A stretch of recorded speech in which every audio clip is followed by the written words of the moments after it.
Oke, assalamualaikum warahmatullahi wabarakatuh. Jumpa lagi teman-temanku sekalian dengan Otak Atik Gatuk Channel. Di channel ini kita bisa saling bertukar info ya, bertukar ilmu tentang berkebun sederhana. Oke kawan-kawanku, kali ini saya akan kasih tahu 3 jenis sayuran yang sangat direkomendasikan ditanam untuk kita sebagai pemula. Apakah ketiga jenis sayuran itu?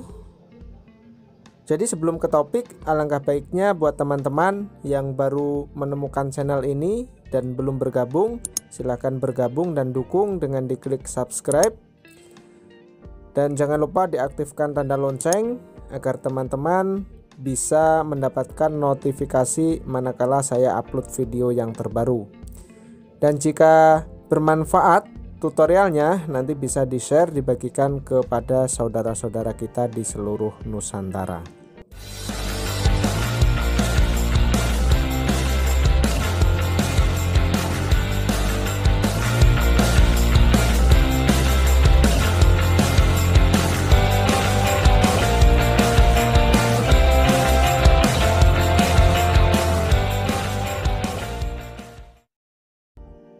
Nah teman-teman, alangkah baiknya untuk mengisi masa-masa pandemi ini kita isi dengan kegiatan yang positif ya.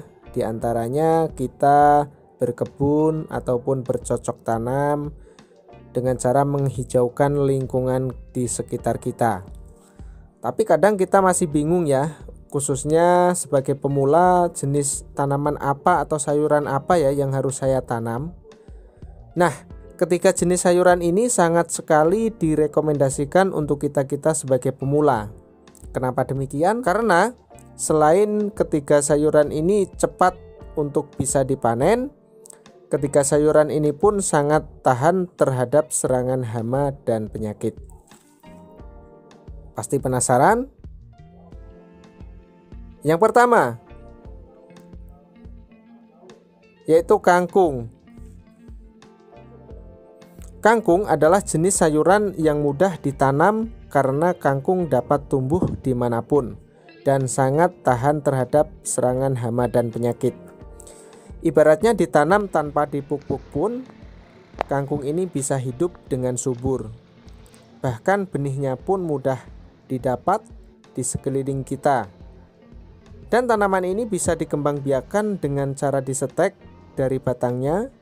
Bahkan bekas pemakaian dari dapur begitu dibuang ke tempat yang berair, maka akan hidup dan berkembang biak dengan cepat. Dan jenis kangkung ini ada 2, yaitu kangkung air dan kangkung darat. Kangkung ini selain bisa ditanam dengan menggunakan tanah dengan konvensional, kangkung ini juga sangat direkomendasikan ditanam secara hidroponik. Yang kedua adalah bayam. Bayam ini tak beda jauh dengan kangkung. Selain benihnya mudah didapat, umur untuk dipanen ini cukup singkat. Hanya dalam waktu kurang lebih 30 hari setelah semai sudah bisa dipanen. Seperti juga dengan kangkung, hanya dengan waktu kurang lebih 1 bulan ini juga bisa dipanen. Selain bisa ditanam juga dengan tanah, bayam ini juga bisa ditanam dengan sistem hidroponik teman-teman. Dan varian bayam ini sangat banyak sekali. Di antaranya ada bayam hijau, bayam yang bisa dicabut untuk disayur, ada juga jenis bayam merah.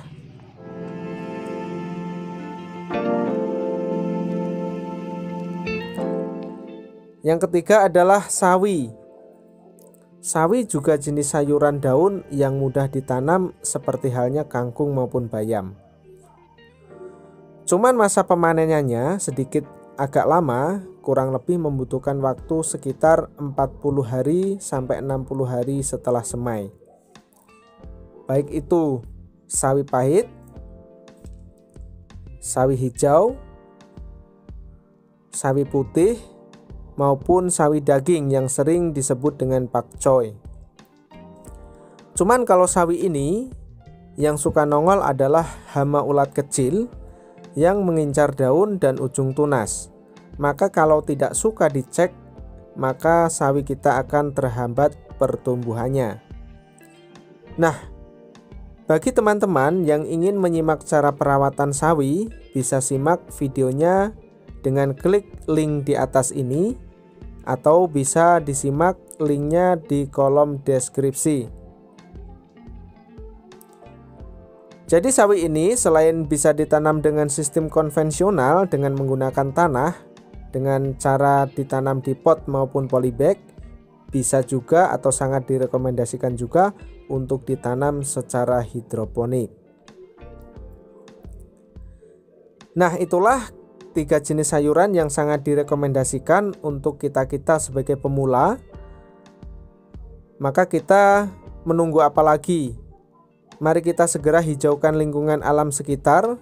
Jadi dengan bercocok tanam berkebun inilah selain bisa untuk refleksi diri, bisa juga untuk menyuplai kebutuhan dapur. Nah teman-teman, itulah 3 jenis sayuran yang sangat cocok untuk ditanam oleh kita-kita sebagai pemula.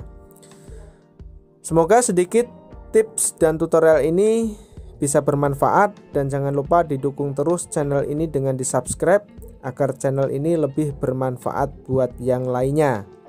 Dan jangan lupa dibagikan kepada teman-teman kita di seluruh Nusantara.